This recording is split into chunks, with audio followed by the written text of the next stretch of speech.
My wife, Tiffany, and I would like to thank you very much for this great honor. We stand before you here tonight, humbled by the recognition, looking to those who have gone before us, and excited for those who are going to be following after us. We would like to share a little bit of our story with you about cystic fibrosis in our past, present, and the hope for our future.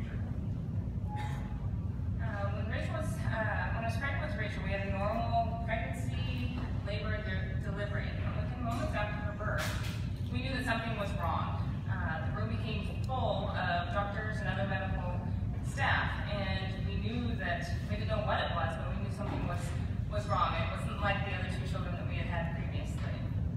Immediately, Rachel was taken from our room and taken to do a battery of tests to see what was wrong. Within an hour, she was being prepped for a serious bowel obstruction. We were told that she might not make it out of surgery. That was crushing news for us, especially after not having any exposure or any insight that anything was wrong with her. We kissed her and we prayed for the best. Cystic fibrosis was briefly mentioned by one of the doctors in passing that she potentially could have this rare disease of cystic fibrosis, but it was kind of glossed over, and we were told not to do any research, not really to worry too much until we had genetic testing back. Rachel came through surgery well, albeit very sick still. Those first days were full of intense highs and lows of life in the NICU, and any of those parents out there that have had life in the NICU, you know what I'm talking about. On about day 8, I finally got to hold my baby, and I remember holding her to my chest, and I kissed her forehead, and I remember licking my lips and thinking, that tastes like salt. That's strange. It tastes salty.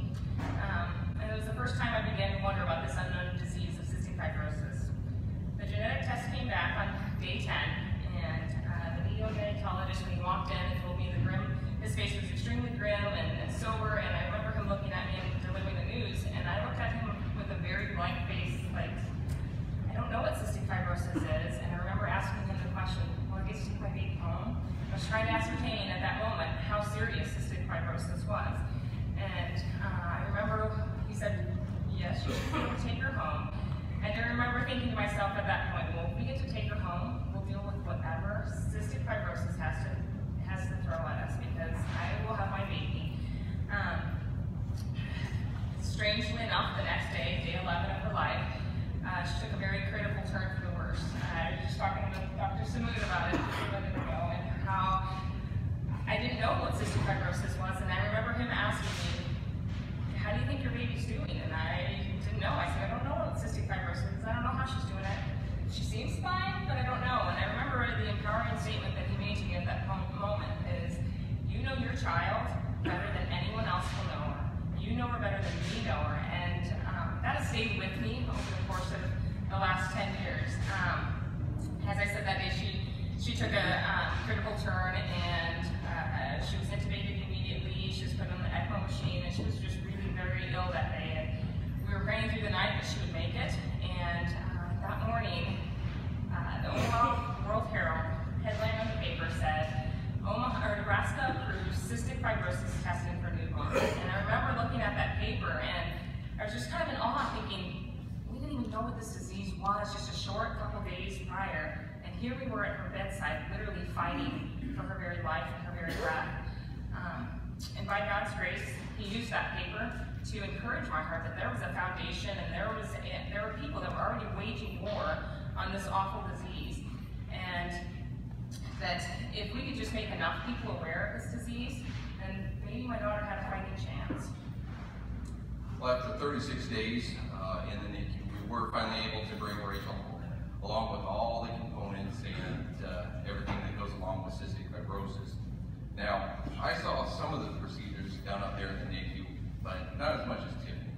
So I remember bringing Rachel into our house and having our kids all gathered around her, and then Tiffany started pulling out all the medicine and all the equipment that goes along with it.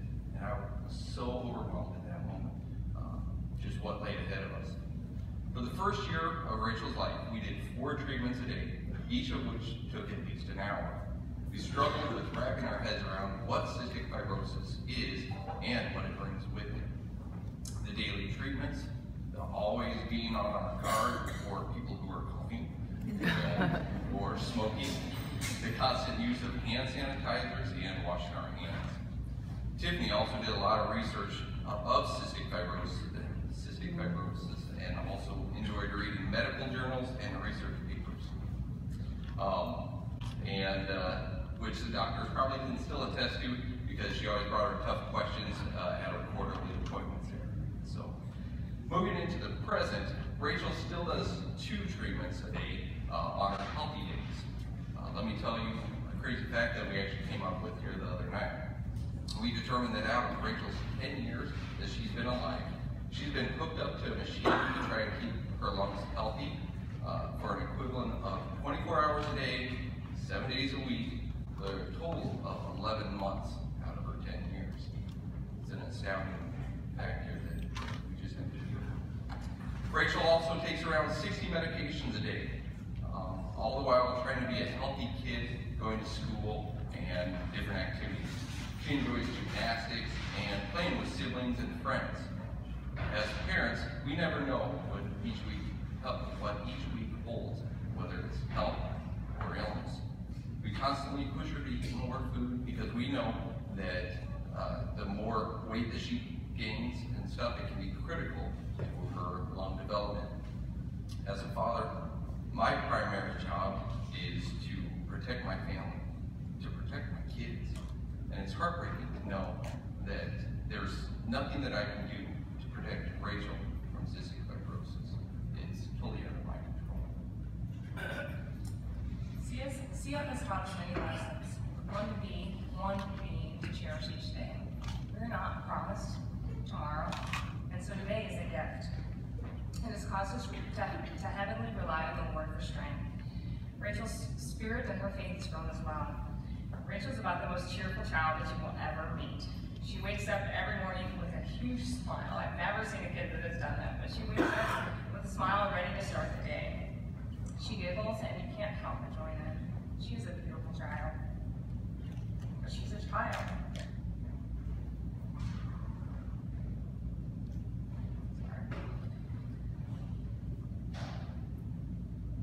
And as a mom, I struggle some days to make her do all that she has to do to stay well. She just wants to play and have fun and to be a kid. She doesn't want to have to think about the heavy burden of CF. And I must teach her how to embrace it, and how to learn to live with it, and how to encourage her with the power that she has over her health. Being a mother and a caretaker affords a range of emotions. There are days that I can easily talk about CF and a cure and the strides that we've made, and the 20 and 30 and 40-year-old people that have CF. I can say this and ignore the thought of it that would make that far. And I can tell about her blood work and her x-rays and the many ways that CF has affected her little body without imagining it inside of her 10-year-old body. I can see the fear in her eyes and the pain in her heart and CF threatens to crush her spirit. And I can bravely tell her it'll be okay, sweetie. But then there's the days that I can't. Days when a coughing spell forces her to vomit and literally causes me to hold my breath and pray for strength to keep together for both of us. Moments when Rachel is a heap of exhausted from the demands of CF and the toll that it takes on her body. And I could do nothing but share her grief and wipe away her tears and mine. And then there's those crazy moments when she bites of her sandwich will ask me, Mom, how do people with CF die? Well, that happened to me. Those are the moments that break my mom's heart, knowing that my sweet 10-year-old child thinks about her mortality because of CF's grip on her life. As much as I would like to dismiss these conversations as random and tell them that everything truly will be okay, the reality is that young lives are lost every day. I just met a lady today that her young daughter at 13. My daughter's 10. That's not very far away. That's It's a hard reality. And yet I know that only God knows the future of my child. But it's a desperate reminder that we are in a race against time. A time to find a cure before CF wreaks havoc on my little girl's life. How do we live in the present? We choose to combat those fears with faith. We focus on hope. Hope in our God that is faithful and cares for our every need. Hope in the doctors and the scientists and the foundation that is constantly working on our behalf. And hope that ultimately Rachel will have the courage, faith, and strength to live a purposeful life despite the constraints of CF. While today the reality of CF can be crushing, we rest on the hope of tomorrow, of more tomorrows, the future. One of my favorite questions recently that Rachel asked is, will I still have to do my treatment when I'm 80? We of course giggled a little bit about her shaking and her wrinkly skin and her vest, and as she skipped away, my heart grieved deeply because I know the reality of today, and tears flooded my eyes because I want that 80 years for my little girl. I can feel it. We have 4 other children, and it's easy to imagine them growing up, accomplishing great goals, and having children, and even grandchildren. With Rachel, honestly, I have to deal with today, because tomorrow is a little bit hard for me to imagine. Tomorrow, I'm not sure what it's going to look like. I tell you, I dream it for her, and I pray by God's grace she gets to experience all that the future holds. We push forward. No one gives towards a disease they know nothing about, so we put a face and a name with cystic fibrosis. We tell our story to those near and far. We beg and plead for all of our friends to join and to engage in our walks and every activity that we can think of to raise money to throw at cystic fibrosis. Not everyone has money, but everyone has something that they can give. Their time, their talents, prayer, sharing a simple story. Everyone has something that they can give. These all make an impact on the future.